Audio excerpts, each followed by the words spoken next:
কি দেখো সারাদিন এগুলো? খাবারের ব্যবস্থা করো, খুব খিদে পেয়েছে। আমারও খুব খিদা পেয়েছে। তোমার তো সারাদিন খিদে লেগেই থাকে। দাও খাবারের ব্যবস্থা করো। ওহো, তোমার জন্য দুইটা খবর আছে ভাইজান। একটা ভালো খবর, একটা খারাপ খবর। কোনটা শুনবা? ফাজলামি স্যার, বল কি খবর? ভালো খবর হলো যে তোমার জন্য কোনো খারাপ খবর নাই, আর খারাপ খবর হলো তোমার জন্য কোনো ভালো খবর নাই। আর আসল খবর হলো যে গ্রাম থেকে তোমার বন্ধু এসেছে। গ্রাম থেকে বন্ধু আসছে মানে? আমার আসছে নাকি? দাঁড়াও, পাঠাচ্ছি।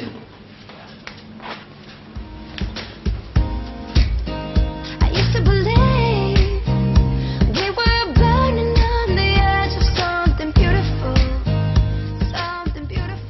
গাড়ির আওয়াজ শুনেই বুঝেছি সাদাহান এসে গেছে। হে আমার, কেমন আছিস? সে তো বুড়ো হয়ে গেছিস তুই। ভালো আছি, তুই কেমন আছিস? ভালো আছি। কখন এলি? এই তো ঘন্টাখানেক আগে আসলাম। আমার কবে দেখছি তোকে? আর এই দেখলাম। এ কে? এই আমার ছোট ছেলে। খুব ভালো। তোমার নাম কি বাবা? মোহাম্মদ নাবির। এ রাজু, চা দিতে বলতো আমাদের। খুব ভালো। তোর বড় ছেলের নাম জানি কি? আবির। ও হ্যাঁ, ও কোথায়? ও আসে নাই, বাড়ি ঘর ক্ষেত খামার রাইখে এখানে এসে কি করবে? কি করে ও? হাল চাষ করে। ক্লাস 7 অবধি পড়ে আর পড়া হয়নি। আমি অসুস্থ হয়ে পড়লাম আর ও কাজে লেগে গেল। আরে ভালো তো, চাষবাস তো এই দেশের প্রধান কাজ।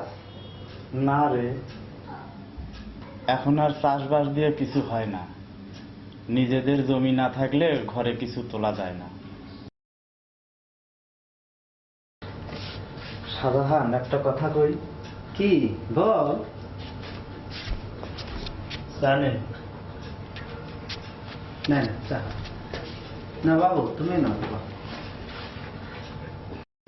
খাও। বলছিলাম কি, আবির তো গ্রামে থাকে, কিছুই করতে পারবে না। তো তুই যদি একটা চাকরি, তুই একটা কাজ দিবি না?